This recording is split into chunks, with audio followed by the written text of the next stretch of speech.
دغه ودانۍ د چا لخوا جوړیږي؟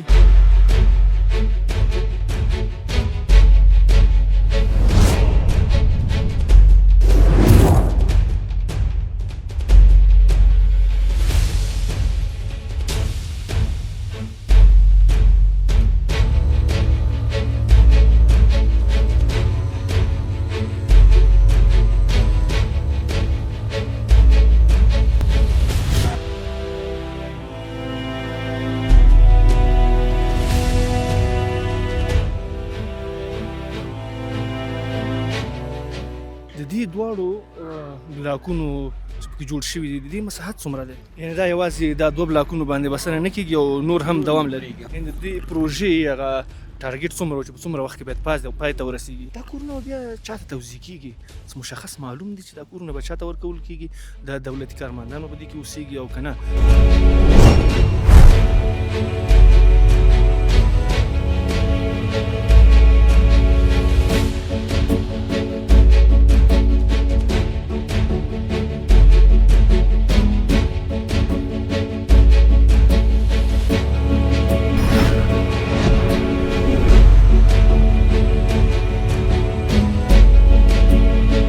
د زلزلې او د مقاومت لپاره د په دې ساختمانونو کې چې دغه ودانۍ دي څه په نظر کې نیول شوي که نه؟ دا تقریبا بشپړ شوي دي. دا تقریبا نور دغه د خلاص دي. په نظر کې نیولي چې د شپې لخوا د ورځې خو لمري برق تولیدېږي، د شپې لخوا بیا دغه سرامیکې د هېواد دي او که له خارج نه هم راوړي؟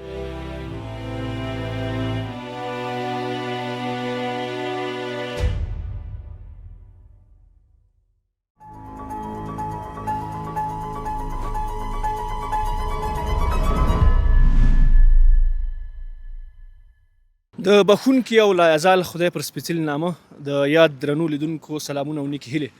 خدای دې وکړي چې روغ جوړ خوښ او سمبال اوسئ. د یاد دې خپرونې ته مو زه امین الحق امیني هرکلی کوم. موږ دا خپرونه د کابل ښار د نوت فامیلیو په سیمه کې د ښاروالۍ له لوري جوړو شوو ودانیو ته ځانګړې شوې ده. موږ کوښښ کوو چې د دې ودانیو په اړه هر اړخیز معلومات تر تاسې در ورسوو. دلته دغه ودانۍ د چا لخوا جوړیږي، د څه لپاره جوړیږي او کوم معیارونه په نظر کې نیول شوي دي تر څو زموږ د هیوادوالو لپاره د باور وړ وګرځي. دا ټول زموږ په خپرونه کې کتلی شئ. له موږ سره پاتې شئ د دې پروژې د انجینر صاحبانو او له نورو کارمندانو څخه د دې پروژې په اړه باندې پوښتنې کوو.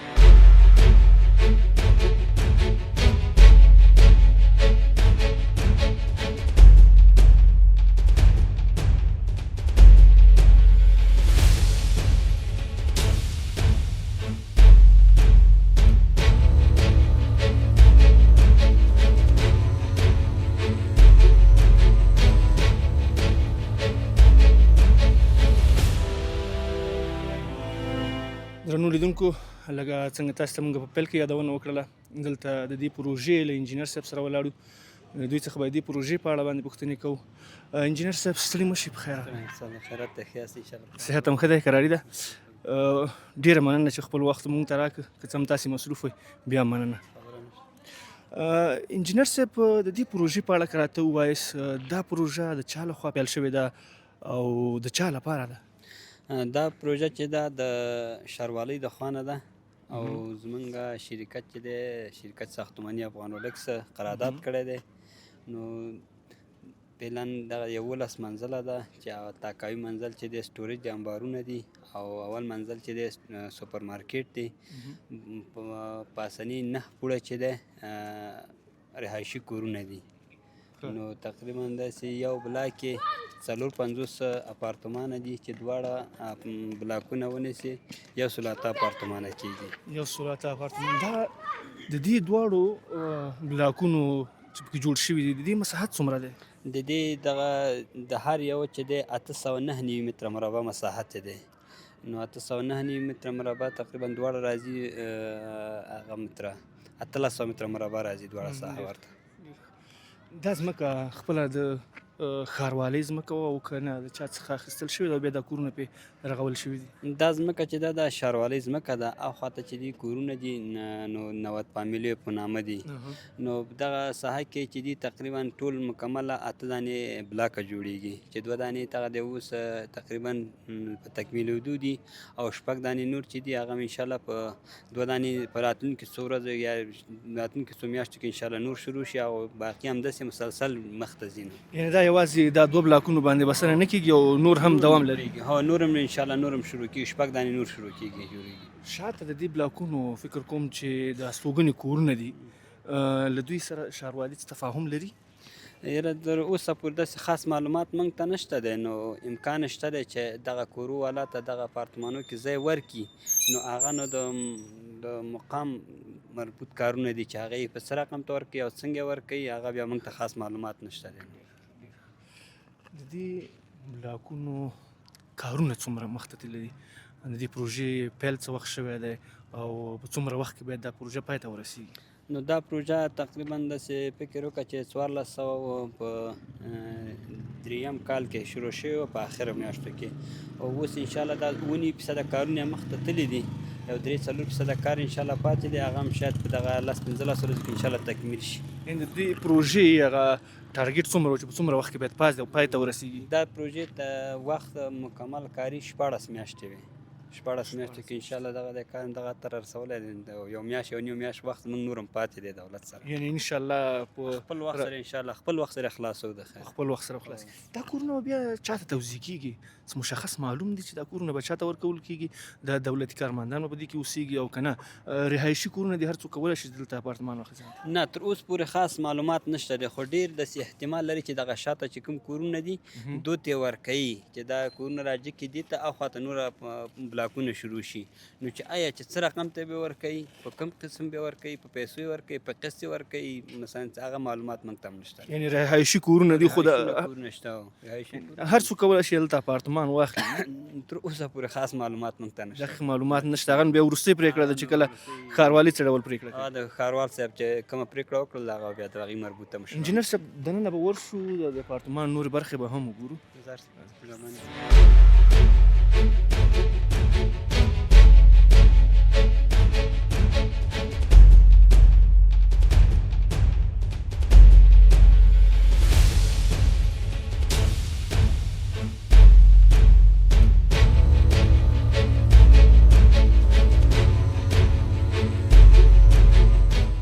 مونږ د دې ساختمان 2 منزل ته راوختو، 2 پوړ دی البته. دلته ګورو چې شیشې دي د بیرون طرف ته او دلته کټارې هم لګېدلې دي. د یمني لپاره انجینر صاحب څخه د دې په اړه باندې پوښتنه کوم. انجینر صاحب دلته شیشې لګېدلې دي بیرون طرف ته، څنګه د دې لپاره تاسو څه په نظر کې نیولي تر څو پورې کوم مشکل پیدا نشي دلته څوک اوسیږي؟ دلته اوس یو دانه کټاره بله په نظر کې نکلي کټاره شته ده، انشاءالله خواته بلاک کې هم شروع کړې ده، دلته هم انشاءالله 90 سانتي په ارتفاع باندې یو دانه کټاره جوړېږي بله. یعنې دې لپاره څوک ونول ماشومان مثلا د ماشومان منډه اخلي ونولېږي، دې دپاره یو دانه کټاره په نظر کې نیولې نکلي، نو انشاءالله خواته بلاک کې شروع ده، د خواته انشاءالله راځي شروع. ډېر ښه ډېر ښه. او دغه کټاره بیا څه لپاره ده؟ دا خالي دستګیر دپاره ده چې یو سړی د پلنجر راځي خالي داسې مثلا وینیسي. یعنې هغه خلک چې زموږ مشران دي ضعیفه دي او سم راجګېږي دستګیر دی نه، دا دستګیر دی. انجینر صاحب دلته دا کومې تیږې چې موږ ګورو سرامیک یا ګرانیټ کومه تیږه چې کارول شوې ده دا د افغانستان خپلې دي او که د نور هېوادونو دا سنگ مرمر چې دا خپله د افغانستان سنگ مرمر دی او د خارجي نه دي، ټول سنگ مرمر د افغانستان دي، او سرامیک چې دي هغه داخل اتاقو کې چې هم کار کړي بیا د ایران نه راځي، هغه له ایران نه راځي. خو دغه چې دي دا سنگ مرمر چې دا ټول د خپل وطن سنگ مرمر دي. ډېر ښه. څومره ښه هېوادوالو دا هم د خوښۍ زیری ده چې هغه مواد چې په ساختماني برخه کې کارېږي هغه زموږ ټول د خپل هېواد شي، نو دا یوه ښه لاسته راوړنه یعنې دی دا یو داسې زیری ده چې د صنعت په برخه کې هم الحمدلله زموږ هېواد خپلواکه کېږي او نور اړتیا دې ته نشته چې نور هېوادونو نه ډېری څه راوارد کړو. بلکل انشاءالله همداسې ده. ورځو پورته ورځو نور هم د ساختمان په مختلفو برخو باندې له تاسې سره انجینر صاحب سره غږیږي، تاسو ته معلومات وړاندې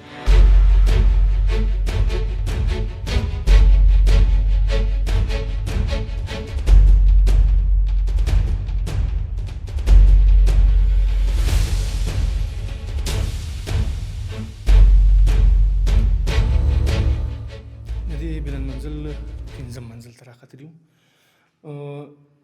دلته لیفټ هم شته دی او کوم واحدونه چې دلته دي هغه هم تقریبا په منظم شکل باندې بشپړ شوي دي، کارونه یې پای ته رسېدلي دي. انجینر صاحب د دې لیفټ په اړه کله راته ووایاست چې دغه لیفټ معیارونه په نظر کې نیول شوي، نړیوال معیارونه؟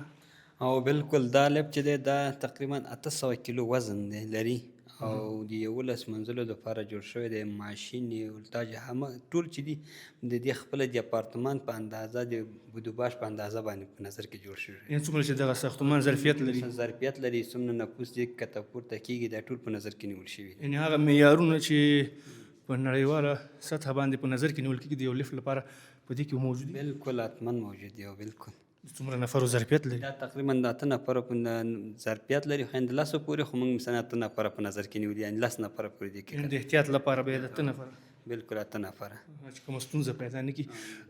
انجینر صاحب د دې واحدونو په اړه که راته ووایي دغه کورونه چې دلته مثلا په هر منزل کې جوړ شوي دي په هره طبقه کې څو کورونه اوسېدلی شي؟ د دې دغه یوازې نه کې چې دي 4 دانې 3 کوره دي. یو چې دی 4 وطاقه دی، 2 کورونه چې 3 وطاقه دي او په هر کور کې مثلا د 3 وطاقه کې هم 2 دانې تشنابه دي او په 3 وطاقه کې هم 2 دانې تشنابه دي، په 4 وطاقه کې هم 2 دانې تشنابه دي او د مرکز ګرمي سیستم هم شته دی، د اطفایي سیستم هم شته دی. نو دغه سیستمونه انشاءالله پکې شته دي. مرکز ګرمي مو ویلې، ځکه کابل هوا خو ډېره سړه ده. مرکز ګرمي په هغه معیار باندې چې لازمه ده دلته کارول شوي؟ بالکل د هغې نه ښه کارول شوي. نظر د وطاقو ته چې کې هغه پلیټونه یې اوس هم د هغې نه غټ دي، ګرموالي په ظرافت یعنې ډېر دي، واړه نه دي. مسخت که مثلا هغه وطاق ته 1 متر 90 1 متر 80 پورې ضرورت دی، دلته پې 2 متره په نظر کې ورته نیول شوي دي. یعنې هغه معیار چې د یو مرکز ګرمۍ لپاره ضرور دی دلته بالکل شته، برابر دی سیستم. او د اطفایي په اړه باندې اطفایي دا د اطفایي سیستم شته دی. نو په هر هغه کې منزل کې یو دانه صندوق ایښودل شوی دی او ټانکۍ ذخیره هر څه ورته منظمه برابر دي چې خدای نخواسته که کوم وخت کې کوم مشکل پیدا شي مقصد کولی شي چې راشي هغه پیپ خلاص کړي 15 متره په اندازه باندې هغه اولني سرعت د اور یا مخنیوی ونیول شي. ډېر ښه ډېر ښه. یو بله مسله د زلزلې او د مقاومت لپاره د په دې ساختمانونو کې چې دغه ودانۍ دي څه په نظر کې نیول شوي که نه؟ بالکل د دې ساختمان اصلي سټرکچر که په هغه وخت کې تاسې راغلي وئ تاسې به لیدلي وي چې واقعیت په دې کې کم سیخ کار شوی دی، کم پایې کم رقم ته شیروالونه، نو هغه تر اوسه پورې به کابل کې په دا رقم ته کار نه وي شوی. زموږ یو شیرمال 15 متره او 70 سانتي پایې هم داسې منظمې مثلا سیخې هر څه یعنې سټرکچر د نګاه نه دا تعمیرونه ډېر مستحکمه دي جوړ شوي دي. هغه کانکریټ چې دلته کارول شوی دی په نورو هیوادونو کې موږ ګورو د هغې د مقاومت د معلومولو لپاره ازمایښت ته وړل کېږي کانکریټ، دلته کوم دغسې معیار تاسې درلود؟ بالکل دلته خو موږ چې کله به کانکریټ راته نو هر مکسر چې به کانکریټ پلان راته موږ هلته سلنډر نه ډکولې. هغه سلنډر یې بیا په مثلا لابراتوار ته مړه 9 ورځې یو ټسټ و، 14 ورځې بل، 28 ورځې بل، د هر ورځې هر مقاومات موږ ته معلوم د 9 ورځې څونه مقاومات، 14 ورځې څونه مقاومات، 28 ورځې څونه مقاومات. هغه انشاءالله هغه چې موږ چې کوم کانکریټ دلته اچولی دی انشاءالله ډېر یعنې په لوړ مقاومت باندې، یعنې هغه څوک چې دلته اوسېږي له دې وروسته نو هغه یعنې باید په اطمینان سره اوسېږي. ډاډه باندې دې اوسېږي انشاءالله، ډاډه باندې. ډېر ښه ډېر ښه. دا که راته ووایي انجینر صاحب دلته په دې پروژه کې څومره کارګرو کار کوي د لومړۍ ورځې نه؟ د لومړۍ ورځې نه همداسې پکې چې تقریبا 180 کسه 190 کسه کارګرو به موږ سره کار کوو چې په مختلفو برخو کې سیمتایي برخه کې، قالبندي کې، نور مثلا نور که خشکاري کې، په پلاستر کې، همدا رقم ته هر ټیمونه موږ مختلف اچولو چې دا کار زر مخته لاړ شي. یعنې تقریبا 14 میاشتې کامل دلته 190 کسان 180 کسه 190 کسان دلته کار کړی. یعنې د ضرورت په بنا بعضې وخت زیاتېدل هم؟ بعضې وخت کې زیاتېدل، خو کوم نه چې کانکریټ موږ اچوو مثلا د کانکریټ کارګر به جدا اضافه وو، هغې نقطه کې به زموږ سیمتایي چالانه وه، دې نقطه کې به قالبندي چالانه وه، لاندې به خشکاري چالانه وه، بل خواته پلاستر چالانه وه، هم زمان ټولې پروسې مخته تللې. یعنې دې لپاره چې د پروژې کار چټک لاړ شي هره برخه روانه وه په خپل وخت سره تمامه شي. بالکل ټولو پروسو باندې هم کار چالان کړی. څومره ښه. زموږ ډېری هېوادوال لکه څنګه تاسو ته معلومه ده له بیکارۍ نه ډېر ځورېږي چې په هیواد کې کار نشته او نورو هیوادونو ته ځي. الحمدلله دغه د کابل ښاروالي او نورو برخو کې چې کومې شرکتونه دي هغوی دغسې کارونه په مخ باندې یوسي. انشاءالله دغه ستونزه به هم حل شي او تقریبا په دې پروژه کې 190 کسانو کار کو. یعنی 190 کورنیو د دې پروژې نه هغه خپل مصارف پوره کړي دي. دا یو غټه لاسته راوړنه د انجینر صاحب. بالکل دغسې پروژې که نور هم زیاتې شي که نه، لکه کوم کار چې ښاروال صاحب محترم مخته روان دی، یعنی خدای دې نور هم ورته هغه ورکړي چې نور هم مخته لاړ شي که نه. که نور وزارتونه هم همدغسې کارونه وکړي نو انشاءالله زموږ استاد د هېوادوالو د بیکاري مشکل به هم حل شي. لکه څنګه چې د کابل ښاروالۍ کې دومره کارونه چالان دي، وزارت شهرسازي او انکشاف جهاد، دا نور وزارتونه هم دا رقم ته کارونه وکړي انشاءالله مشکل خپل په خپله د بیکاري حلېږي. دا یو ښه زیری ده چې موږ هېوادوال هم له بیکارۍ نه چې ځورېږي هغوی دا ستونزه حل شي. انجینر صاحب داخل ته ورځو ګورو چې دغه اتاقونه په څه سیستم باندې جوړ شوي دي، دوی به هم ګورو. انجینر صاحب تقریبا دغه اتاقونه رهایشي اتاقونه چې د اوسېدلو لپاره دا تقریبا بشپړ شوي دي. دا تقریبا نور دغه د خلاص دي.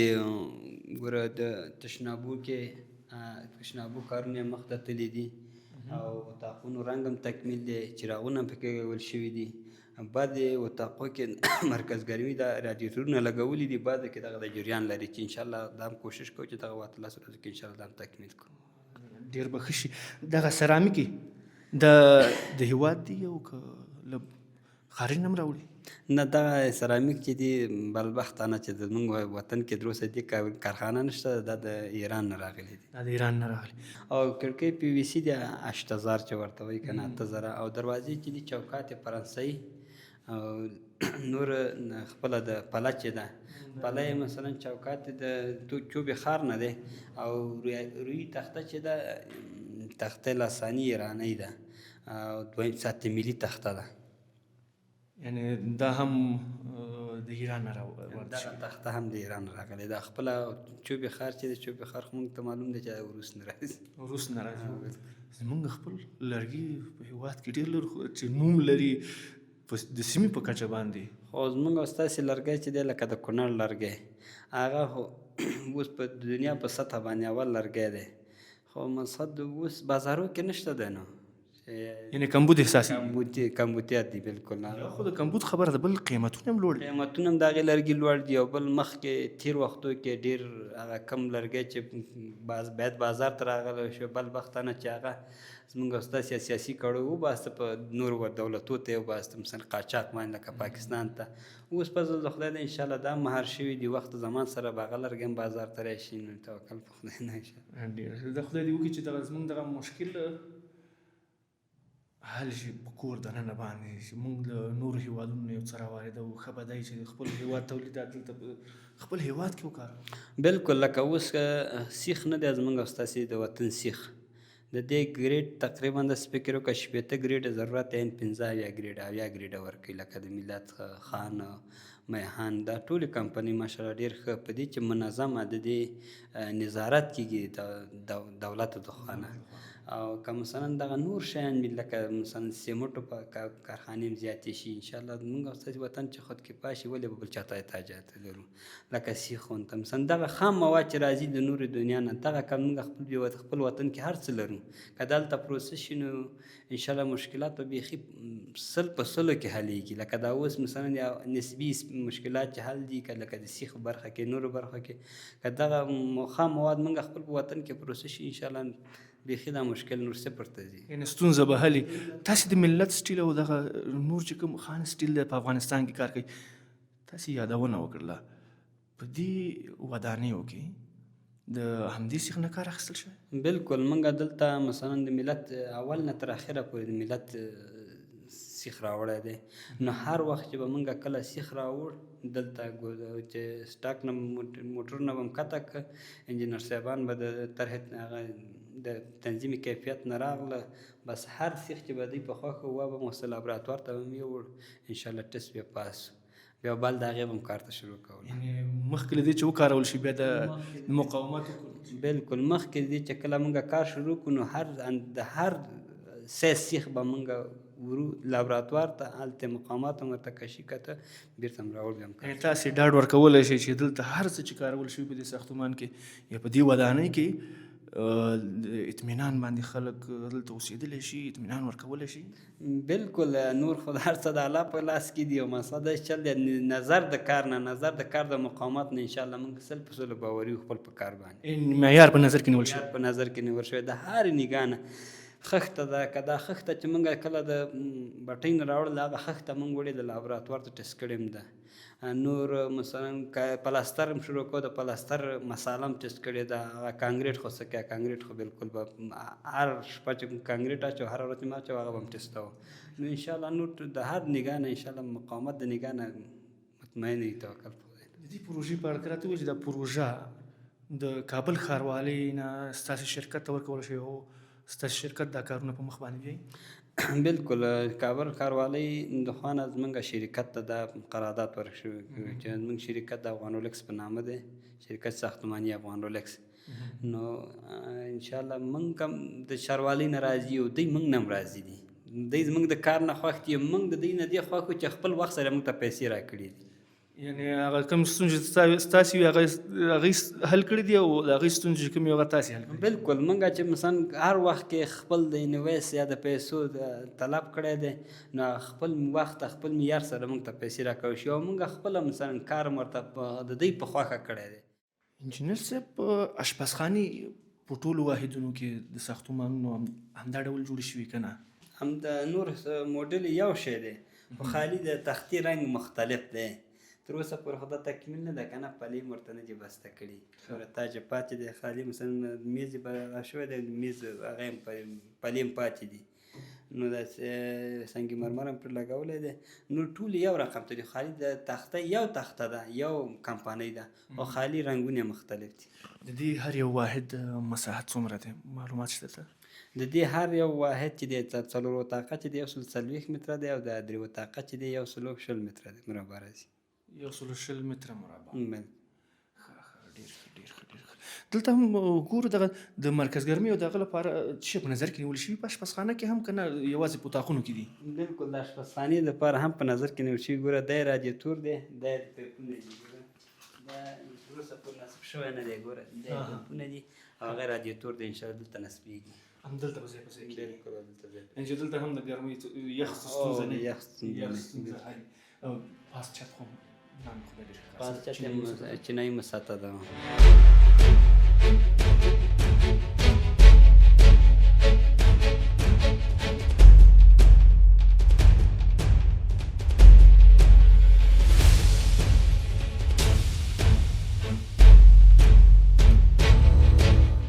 انجینر صاحب یوه مسله چې زموږ د کابل ډېری ښاروال او هغه هیوادوال چې دلته اوسېږي د برق د ستونزو سره مخامخ دي. دلته د برق لپاره کوم سیستم په نظر کې نیول شوی؟ بالکل دلته اوس دغه ساحه چې ده دا تاسو چې ګورئ په دې ځای کې اوس ګوره دا هغه هم شروع کړې ده چې پیرومونه لګوو، سولر لګول کېږي. په دغه کې دغه یو اپارتمان کې 50 تختې سولر ته ضرورت دی، 550 والټې. نو دا مرته جوړو. نو بس اوس پرې دغه د کار چالان دی، انشاءالله راتلونکي هفته کې به تکمیل شي د خیره.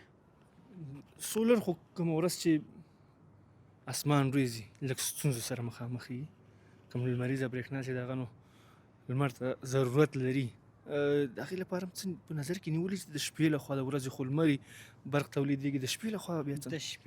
د شپې د خوا نه چې دی دا هر اپارتمان بطرۍ لري، انورټر لري، مکمله سیستم د سولري سیستم ورته معیار دی.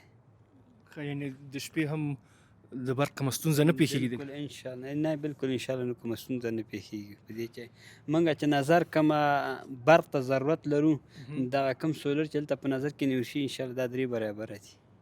یعنې ضرورت نه هم زیات؟ ضرورت نه زیات دي. څومره ښه چې دلته څوک اوسېږي نو باید ډاډمن اوسېږي چې د 24 ساعته برق په دې ودانۍ کې به موجود وي او هغه ستونزې چې زموږ هېوادوال یې د برق له درکه لري انشاءالله چې دا به هم حل وي. انجینر صاحب راځئ دغسې به ورشو، د اوبو ستونزه هم یوه لویه ستونزه ده، د پاکو اوبو د څښلو.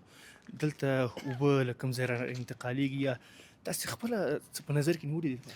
بالکل دا چې دی دغه اتاق چې دی دا د ذخیرو دپاره دی. بل دا پیپونه ته یې راجګ شوي دي د عین د لندې نه، چې مقصد اوس دا دی دې کې اوبه راځي دلته ذخیرې ته، بېرته بیا دې پیپو کې توزیع کېږي لندې ځي. دلته ذخیره 10 متره مکعبه ذخیرې په نظر کې نیول شوي دي. د دې لپاره بېلې ذخیرې اخیستل کېږي؟ بالکل دې کې بېل ذخیرې انشاءالله ورته راوړو. دې لپاره به ذخیرې اخیستل کېږي. او څه ښه چې پاس سر یې هم پټ دی. زمونږ ډېری ځایونو کې تاسې درنو لیدونکو تاسې به لیدلي چې ذخیرې موجودې خو هغه د حفظ الصحې لپاره پاس د سر پټولو د ذخیرې لپاره څه نه لري او څه مشکلات او ستونزې پکې. خو دلته چې ګورو پاس چت هم د دې ځای پټ دی تر څو اوبه د ککړتیا نه وساتل شي. انجینر صاحب دا ذخیره کولی شي چې د دې ټول ساختمان د وګړو لپاره اوبه برابرې کړي؟ بالکل بالکل انشاءالله 10 متره مکعبه خالي دغه یو زینې ته دلته ذخیره لرو 10 متره مکعبه. دا اوبه به بل ځای نه را انتقالېږي او فعلا خو د دې چې دی د دغه ساحې اوبه چې دي ترشي دي نو د خوراک نه دي. نو اوس دې نه ایسته به دې ته مثلا کانالیزاسیون سیستم دی، خوږې اوبه ورته برابروي چې مسخه د څا ورته وهي د ښاروالۍ زموږ مربوط نور نه دی همدغه کار یې. خو مسخه موږ ورته پیپونه هر څه برابر که ذخیره ورته لګوو نو ورته ډکوو. یعنې انشاءالله د اوبو ستونزه هم حل ده؟ ستونزه حل ده بالکل. د اوبو یعنې اړتیا دې ته نشته چې بل ځای نه څوک اوبه واخلي او بیا هغه د څښاک لپاره استفاده کړي؟ نه انشاءالله څښاک دپاره ضرورت نه همدغه اوبه انشاءالله ورته کار ورکوي، اوبه ورته برابرېږي که نه. ډېر ښه ډېر ښه. انجینر صاحب دغه لولې چې دلته موږ ګورو دا د څه شي دي؟ دا لولې چې دي دا د تشنابو پیپونه دي که نه، سیور چې ورته وایي. دا د هر تشناب دپاره جدا جدا پیپ قطع شوی دی لندې، بیا لندې تللی دی. لندې بیا هلته یو موقت دپاره اوس یو چای سیپټیک ورته په نظر کې نیسو جوړوو. بیا بعد د هغې مثلا دا شرک چې جوړ شي بیا مستقیمه کته سر ته دا ټول یو نلدواني کېږي، هلته بیا یو تصفیه خانه جوړېږي چې دغه د فاضلاب اوبه ځي هلته بېرته تصفیه کېږي، بېرته تصفیه کېږي او بیا بعد له هغې بیا استفاده کېږي. بالکل بیا نور استفاده. تقریبا 11 منزله ودانۍ، نام خدای د لوړه هم ده او بل دا چې د کابل ډېره ښایسته منظره هم دې ځای نه کېږي انجینر صاحب؟ بالکل هو. نو ډېر دواړه اپارتمانونه دي 11 منزله، خو دې ساحه کې ګوره یو ساختمان 11 منزله نشته دی دې ساحه کې. یعنې دې نږدې ساحه یو خو دا چې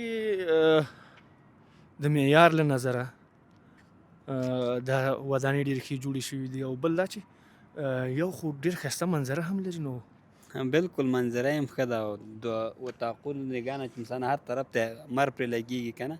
یو اپارتمان که مثلا 3 اتاقه دي، یو دانه کې 2 دانې امرته دي، یو دانې سیوري ته دی، یا یو حتما یو اتاق امرته شته دی که نه. د دې په نظر کې نیول شوی دی ورته چې مثلا دا مر خو موږ ستاسې خلک خو مر سره ډېره علاقه لري چې مر ونه لمر خو یعنې چې کوم ځای کې مر لګېږي هغه د مرضونو او دغه ستونزو او مشکلات چې خلک ورسره لاس و ګرېوان کېږي لکه د کالیو غوړول دي، مرته اچول دي، د حفظ الصحې لپاره ډېر زیات ضرور هم دي. بالکل بالکل.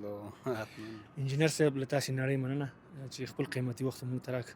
اللهم آباد لره. مننه. خیر اوسي. الله دې اجر کړي. ستاسې نه راتګ نه ولاړئ. مننه. خیر اوسي. خوشحاله اوسئ. تاسې د انجینر صاحب خبرې واورېدې. د دې ودانیو په اړه باندې هر اړخیز معلومات دوی وړاندې کړل. درنو لیدونکو تاسې د کابل ښار لوړپوړې ودانۍ، سړکونه او هغه منظره چې د کابل ښاریان یې تږي دي کتلی شئ له دې ځای نه.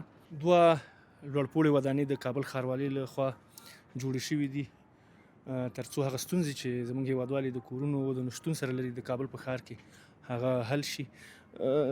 د انجینر صاحب سره دغې ودانیو په مختلفو برخو باندې موږ بحث ودرلوده او له دوی مو د معیار په اړه پوښتنې وکړې، هغه سهولتونه او هغه امکانات چې دلته برابر شوي د هغې په اړه باندې مختلف بحثونه وکړل. په دې هیله چې دا خپرونه مو خوښه شوې ته بیا چې زه امین الحق امیني ستاسې په درانه چوپړ کې حاضرېږم. الله مو باشي.